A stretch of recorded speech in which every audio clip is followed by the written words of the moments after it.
Today, on our series about cancer, I want to talk about dogs' health. Any pet's health, actually. But let me start by reading you a few lines from my book, How My Immune System Beat Cancer. Because in that book, I put a little appendix at the end talking about dogs and cancer.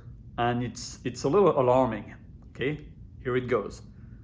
Dogs currently have the highest rate of cancer of any animals on the planet. Despite advancements in veterinary healthcare, life expectancy for our pets is declining, and dogs nowadays die 7 years younger than 20 years ago.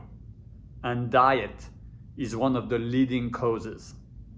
Just like us humans, the causes are mostly environmental, but the food they eat is probably number one. Of course, it's just like us. Many of our cancers, not all, but many, are food related and lifestyle related. And when you look at what we eat, all the processed food, all the junk food, all the sugar, all the processed carbs, and what we drink, which is even worse, no wonder that we end up having health problems, metabolic diseases, and cancer. Well, why would it be different for dogs? Dogs are carnivores, okay? Their DNA is very, very close to those of the wolves in the wild. So why would they eat anything else than meat? And my dog, Callie, a white Swiss Shepherd, it's nothing but organic, raw, 100% grass-fed or pastured meat, organ meat, and bones. Once in a while, a wild wolf or a wild dog would have a little bit of greens, just because when they eat an herbivore, they usually eat the guts, which contains a little bit of pre-digested greens, and mostly grass. So to mimic that, once in a while, we would have a little bit of raw veggies in his diet, but he's not a big fan of it. So we use sometimes also some supplements. And today, I'm gonna show you what we feed our dog, what we do, and what are the most important health pillars for your animal not to get cancer and for your animal to be as healthy as possible. Number one, just like human, is fasting. Dogs, like any animals, they do intermittent fasting. They're not supposed to have food day long and year round. Okay? Many times, dogs in the wild and wolves can't find food for 1 or 2 days. But even if they do, they basically eat once a day. Sometimes twice, but most likely once. So what are we doing with our dog? We feed him once a day. It's very simple. So fasting is the first pillar. Again, just like humans, a good species appropriate diet is number two. So for our dog, it's mostly, I just told you, raw meat, organ meats, and bones. That's the basis. Number three is exercise, obviously. My dog is outside as much as possible. We go out with him 1 to 2 hours in the morning, another hour in the afternoon, and in between, he goes out for 10, 15, 20 minutes, about 5 to 6 times a day. So I know what you're gonna tell me. Not everybody has as much free time as we do, and most people work. Well, fine, do your best, okay? There's no specific rules, but your dog is meant to move. He was meant to run, to jump, to catch, to run after prey. So you have to mimic that as much as possible, okay? Your dog needs to move. That's the third pillar. The fourth pillar is rest. Just like humans again, dog needs to rest, they need to sleep, and resting and sleeping is not always the same thing.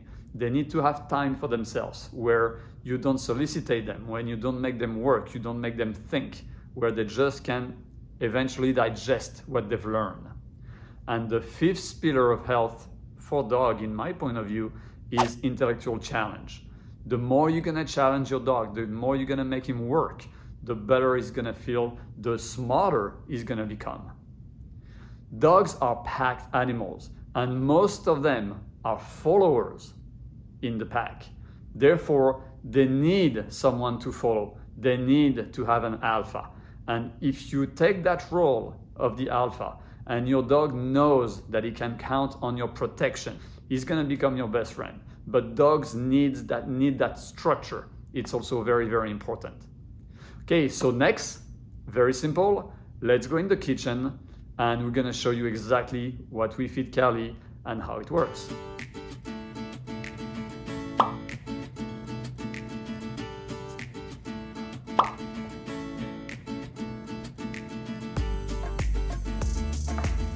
All right, so here we go.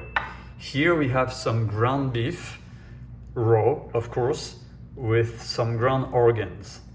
In the organs you have liver, beef heart, and some intestines. And like I said before, in the intestines of a ruminant, you find a little bit of pre-digested grass, which is good for them. Next, we have some ground turkey. Again, if you can afford, always go for the highest quality you can. Okay, this one is organic and free range. Here you have chicken necks.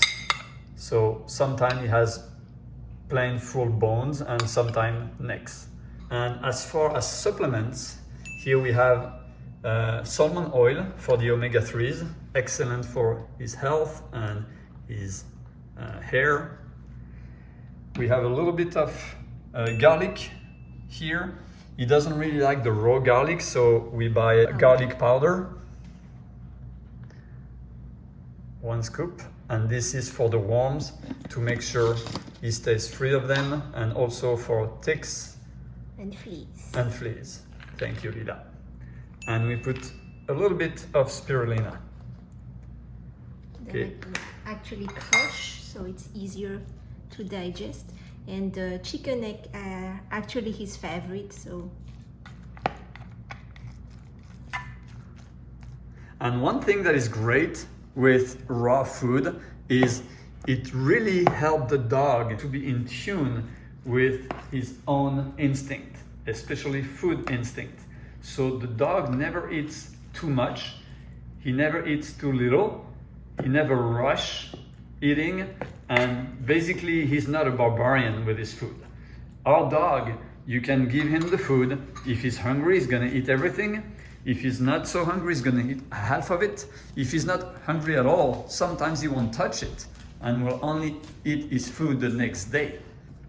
Also, he doesn't run, almost attack us when it's time to eat. He's very patient and he has no problem with us taking his food while he's eating. Why? Because he sees us as the alpha of the pack. And he understands that it's not his food, but it's my food. And I allow him to have it. And that's the whole goal here in the pack relationship that we have, which is still a very loving relationship. Don't think for a minute that he's poorly treated. Fais un bisou. Fais un bisou. Yes. Go.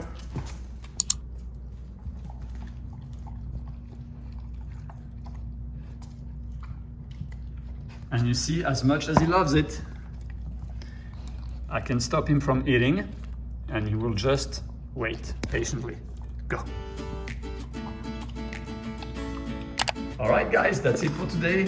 I hope you can do the best you can for your dog, for your cat, for your pet, and stay healthy, stay strong, and keep learning. Learning and educating yourself is the best thing you can do when we talk about health and nutrition.